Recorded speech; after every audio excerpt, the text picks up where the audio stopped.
Constructive analysis in English language teaching must help us to understand student difficulties and facilitate their native language and English learning process as a foreign language, especially in Chilean students. Between the difficulties, we found stress sentence, vowels, consonant sounds, number of syllables for Chilean speakers.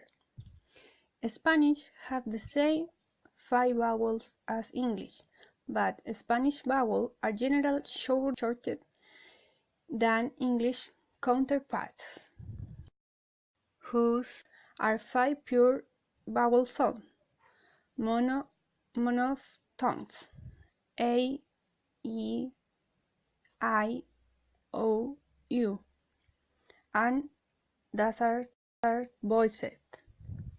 In addition, Spanish doesn't have a distinction between short and long vowels. Without English vowels divided into long vowels, short vowels, and English diphthong vowels. Thus, 12 pure vowels are English vowels. As a consequence, this produces a more complex process of pronunciation for the Chilean learners, because English has more vowels. In addition, Spanish is syllable time language, while English is stress time language. That means some syllables will be longer and some will shorter as the vowel sound. At vowel sound position, for example, we have head and hit. Chilean Spanish learners have just one high front vowel, E, in Spanish, and often they use this vowel for both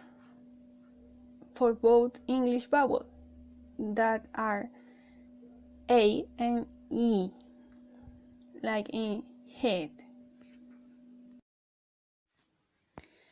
The most common sound in English is the weak vowel schwa.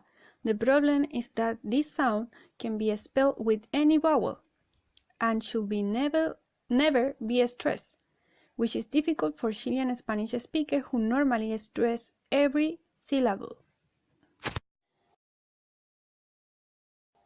In the cases of B, and V, in Chilean tend to confuse that sound because in English, B is voiced fricative using teeth and lip, and Chilean speakers tend to replace it with a plosive B,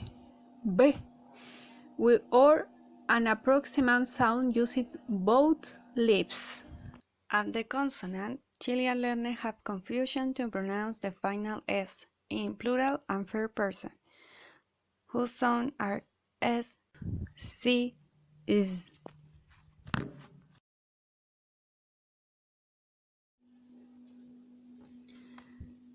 Chilean has more verb endings than English. A complete sentence in Spanish doesn't not always need a subject. Because of this, Spanish speakers often omit subject pronouns from their English sentence. They tend to copy a Spanish word order, departing from the recommended subject-verb-object order of English structure, forming negatives and questions with do.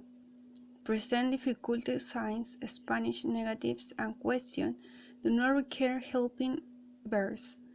Spanish speakers also sometimes have trouble using the correct gender for third-person singular possessive adjectives, since Spanish can use su for her, his, or it is.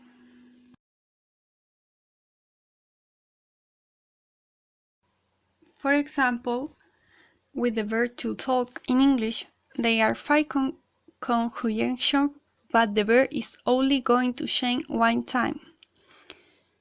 On the other hand, in Spanish, the verb is going to change 5 times.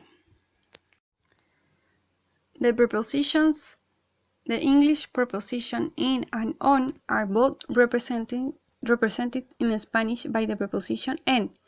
Thus, a Chilean speaker acquires English mixed might mix up the use of the corresponding English preposition because they are not differentiated in Spanish.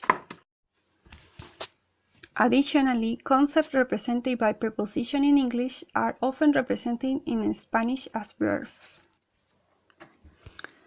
However, the most challenging part of teaching English to Chilean students is the fact that Chileans possess their own language, which differed at some point from the Spanish linguistic structure, mainly for the reason that Chilean doesn't know well the Spanish grammatical structure, by the reason that the learners don't have the culture to read books.